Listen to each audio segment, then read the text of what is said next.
Welcome to do the law channel. थोड़ी आवाज़ में दिक्कत है, इसको प्लीज़ बियर कीजिएगा। हम बात कर रहे हैं कॉन्स्टिट्यूशनल लॉ की, और कॉन्स्टिट्यूशनल लॉ में हमने अभी पिछले वीडियो में देखा कि यूनियन शब्द क्यों जुड़ा हुआ है भारतीय संविधान में। ये आर्टिकल 1 की बात थी। अब हम बात करने वाले हैं कि भारत में नए राज्यों का गठन किस प्रकार होता है। तो इस बात को समझने के लिए हमें संविधान के अनुच्छेद 2, 3 और 4 को हम देखेंगे। साथ ही थोड़ा सा एक दृष्टि डालेंगे हम 368 की ओर भी। तो चलिए शुरू करते हैं और देखते हैं कि आर्टिकल 2 में किस तरह से इसको बताया गया है। तो अनुच्छेद 2 को बहुत सरल ढंग से समझने के लिए ये है कि ऐसा कोई भी क्षेत्र जो भारत के भूभाग से बाहर हो, उसको भारत में शामिल करने के लिए आर्टिकल 2 का उपयोग किया जा सकता है।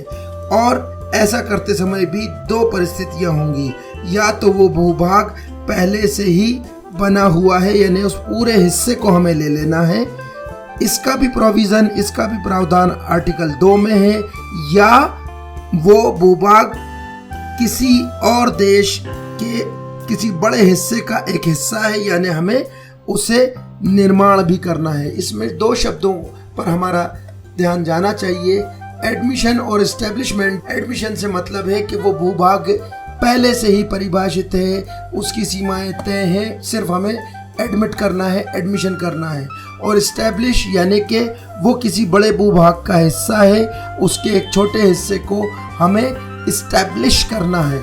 तो ये दोनों परिस्थितियों में वो जो भूभाग है भारत में शामिल हो सकता है इस अनुच्छेद 2 के द्वारा। इसमें केवल सामान्य बहुमत के द्वारा संसद इसको कर सकती है। इसके लिए अनुच्छेद 368 या आर्टिकल 368 में उल्लेखित जो प्रावधान है जिसमें कि विशेष बहुमत नहीं है। अब बात करते हैं हम आर्टिकल 3 की। तो आर्टिकल 3 में अगर हम देखें तो आर्टिकल 3 स्पष्ट तौर से कहता है कि किसी स्टेट में अगर आपको ये बदलाव करने हैं, यानी कि उसको किसी पहले से बने हुए राज्य या यूनियन टेरिटरी से कुछ हिस्सा अलग करना है, या 2 राज्यों को मिला के बनाना है, या किसी वर्तमान राज्य से कोई हिस्से को अलग करना है, बाउंड्रीज में चेंज करना है, नाम बदलना है, इन तमाम चीज़ों के लिए आर्टिकल 3 का इस्तेमाल किया जा सकता है। आर्टिकल 3 या अनुच्छेद 3 जो है वो उस भूभाग के बारे में बात कर रहा है, उस क्षेत्र के बारे में बात कर रहा है जो कि भारत में है।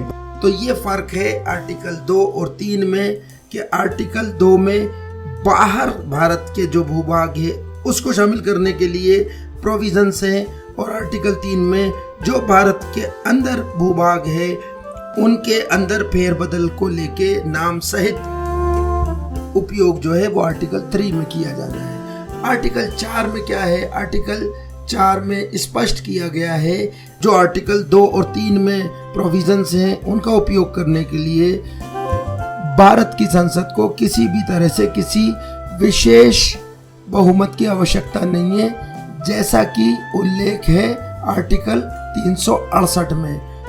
आइए अब अंत में बात करते हैं कि आर्टिकल 368 में क्या है। तो 368 में वो प्रक्रियाएं बताई गई हैं जिसके माध्यम से पार्लियामेंट में संविधान संशोधन के विधेयक को पास कराया जा सकता है।